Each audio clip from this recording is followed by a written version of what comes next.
سارم برنی welfare trust کے بانی سارم برنی سادہ مزاج انسان، لازوال کردار کے مالک، سماجی کارکن اور انسان دوست شخصیت کے طور پر جانے جاتے ہیں۔ سارم برنی نے صحیح معنوں میں خود کو غریبوں اور بے سہارا لوگوں کی مدد کے لیے وقف کر رکھا ہے۔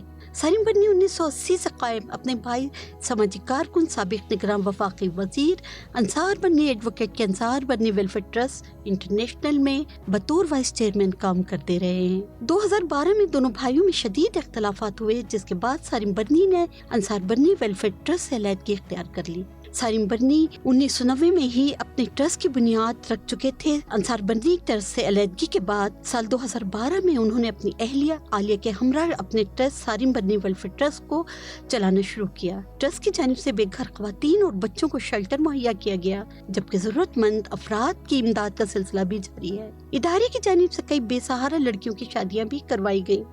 ادارے کی قانونی فرم شہریوں کو قانونی امداد فراہم کرتی ہے، جبکہ ٹرسٹ بے سہارا بچوں کو بے اولاد جوڑوں کو گود بھی دیتا ہے۔ تاہم جون 2024 میں ان کا کیریئر تنازعات میں پھنس گیا۔ میں آؤں گا پاکستان میں انشاءاللہ۔ بہت سارے لوگوں نے میری ذات پہ کیچڑ اچھالے ہوئے، انشاءاللہ بھرپور جسے کہتے ہیں نا، بھرپور جواب دینا ہے وہ، اور ہمیشہ چپ رہا ہوں، لیکن اب بولوں گا اور اچھا خاصا بولوں گا۔ جو نہیں بولنا چاہتا تھا وہ بھی اب بولوں گا۔ کبھی میں نے وہ کام کیے نہیں، نہ آپ لوگوں نے سنے ہوں گے نہ دیکھے ہوں گے، لیکن کچھ لوگوں نے مجبور کر دیا بولنے پہ کہ کب تک چپ رہوں اور وہ کب تک بولتے رہے، میری ذات پہ کیچڑ اچھالتے رہے۔ ہر چیز برداشت ہے لیکن ذات پہ انگلی برداشت نہیں ہے۔ معروف سماجی کارکن سارم برنی کو جون 2024 میں امریکہ سے واپسی پر کراچی ایئرپورٹ سے FIA نے گرفتار کیا۔ سارم برنی کی گرفتاری امریکی ادارے کی شکایت پر ہوئی۔ ان پر الزام ہے کہ ان کی ٹرسٹ نے بچوں کو غیر قانونی طریقے سے امریکہ میں مقیم جوڑوں کو گود دیا ہے۔ سماجی کارکن سارم برنی کی اہلیہ عالیہ کا کہنا ہے کہ سارم کی گرفتاری کی خبر نے مجھے چونکا دیا۔ جو الزامات سارم پر لگائے گئے ہیں وہ انتہائی گھٹیا نوعیت کے ہیں۔ عالیہ سارم کے مطابق ہم بچے کو کسی جوڑے کے سپرد کرتے ہوئے اس کے تحفظ کی ضمانت کے لیے بچے کے نام 10 لاکھ روپے کی رقم بانڈ کی صورت میں عدالت میں رکھوا دیتے ہیں، تاکہ جب یہ بچہ 18 برس کا ہو تو وہ اس رقم کا مالک ہو۔ سارم برنی کے خلاف ماضی میں کوئی کیس نظر نہیں آتا، تاہم ان کے اپنے بڑے بھائی انصار برنی سے تعلقات انتہائی کشیدہ ہیں۔ چند ماہ قبل ایک میڈیا چینل میں انصار برنی نے سارم برنی کے خلاف کچھ انکشافات کیے تھے، جس میں ایک معاملہ بچوں کو گود دینے کا بھی تھا۔ جب پالتے ہیں آپ کسی کو تو اس کو اولاد کی طرح، چھوٹا بھائی اپنی جگہ، اولاد ہونا اپنی جگہ، پال پوس کے جب اس قابل کرتے ہیں، آپ دفتر میں بٹھاتے ہیں، اس کو سکھاتے ہیں، بتاتے ہیں، پڑھاتے ہیں، اس کو ایک عزت اور ایک مقام ملتا ہے، تو وہ کہتا ہے کہ میں بھائی سے آگے کیوں نہیں۔ حابیل یا قابیل میں سے کیا بنتے ہو یہ تمہاری مرضی ہے۔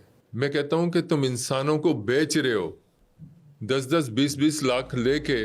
ایدی فاؤنڈیشن کے سربراہ فیصل ایدی کہتے ہیں کہ سارم برنی کی گرفتاری کی خبر ان کے لیے انتہائی پریشان کن ہے۔ ایدی فاؤنڈیشن کے قیام سے اب تک 6000 سے زائد بچے ان کے ادارے نے گود دیے۔ ان بچوں میں بڑی تعداد پاکستان میں مقیم بے اولاد جوڑوں کے پاس ہے، جبکہ امریکہ، برطانیہ اور کینیڈا میں بھی بچے گود دیے گئے۔ ویلفیئر ٹرسٹ ہیں انصار برنی اور سارم برنی، تو ان کے جو بھی آپس کے اختلافات ہیں ان کو بالکل ان کو جو ہے نا نظر انداز کر کے یہ دونوں اپنے ایریا میں اچھے سے کام کر رہے ہیں، انہی کو دیکھنا چاہیے، بجائے اس کے کہ یہ آپس میں ان کی کلیشز ہوں یا یہ لوگ آپس میں ایک دوسرے کو بدنام کرنے کی کوشش کریں، تو اس سے یعنی کہ جو اچھائیاں ہیں وہ چھپ جاتی ہیں۔